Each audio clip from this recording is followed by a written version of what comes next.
Hello and welcome to Breaking News here on CNN. We're bringing you live pictures out of Festus, Missouri, about 50 miles south of St. Louis, where a train filled with chlorine started leaking on the tracks outside a chemical plant where workers were offloading about 180,000 pounds of chlorine. Several hundred people have been evacuated in a mobile home park area. About 50 people are complaining about breathing problems.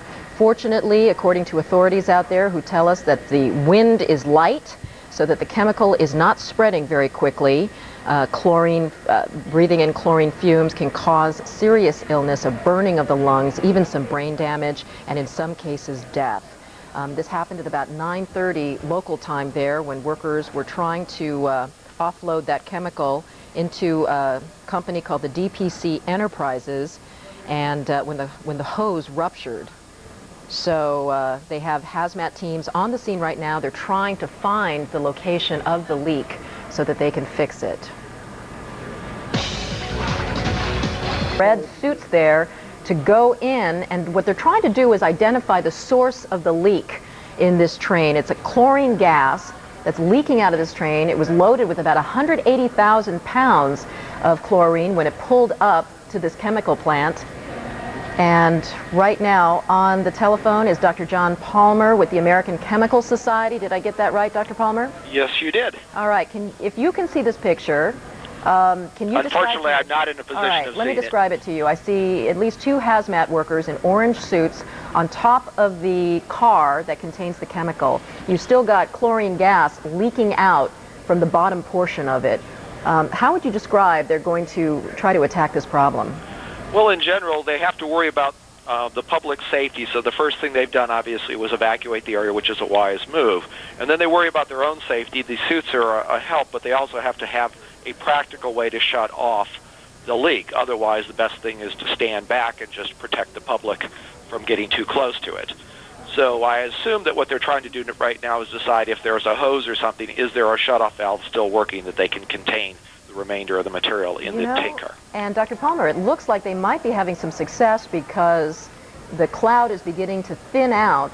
The chemical is now, you can barely see a trace of the cloud coming out from underneath the car, so it looks like they were able to locate or at least seal up that hose connection. That is good news. Yes, they have methods, the hazmat workers have methods to either apply a patch or to, again, if they've managed to find a valve, to shut off the valve. Then that would be the normal procedure. Now still, though, you can see the chemical cloud. It appears to be laying low to the ground rather than dissipating up into the atmosphere. You can still see evidence of that cloud on the ground. For what distance is this cloud still dangerous? Well, it can be for many hundreds of yards away, probably. Chlorine gas is about 2.5 times heavier than air, and so it will lay low to the ground. And so as the wind slowly picks it up and dilutes it, that cloud will dissipate, or that low-lying cloud will dissipate.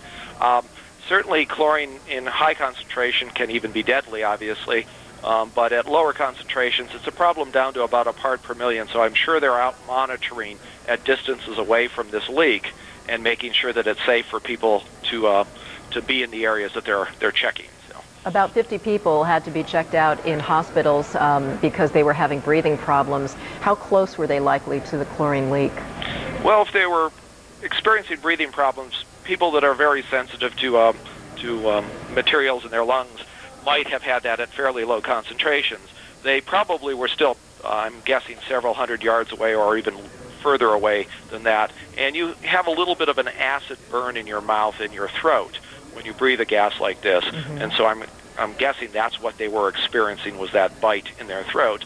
And as long as they got away from it and started breathing clean air and getting a little oxygen, they're probably going to be okay, but I'm sure they're under medical surveillance. So. Well, certainly since we took the picture, the live picture there, these hazmat workers made quick work of their duty up top of that car. They've now left the scene there, and it appears that the cloud is completely dissipated. Dr. John Palmer, American Chemical Society, thank you very much for joining us. You're welcome.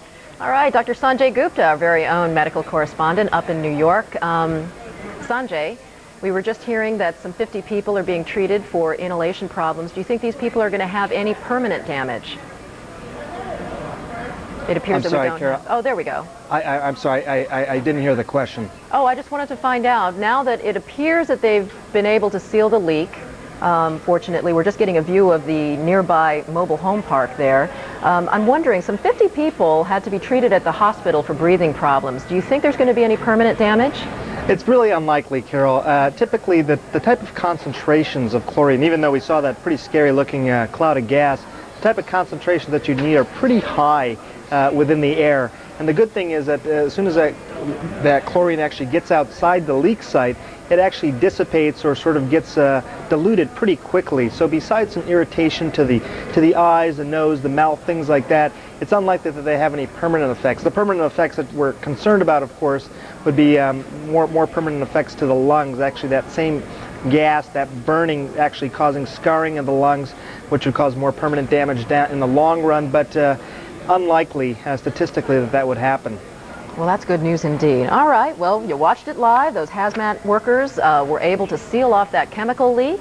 Chlorine is no longer flowing into that mobile home neighborhood adjacent to that chemical plant, and all looks well for now in Festus, Missouri. Breaking news there. Thank you very much, Dr. Sanjay Gupta, for joining us from New York. Now, still ahead, flying.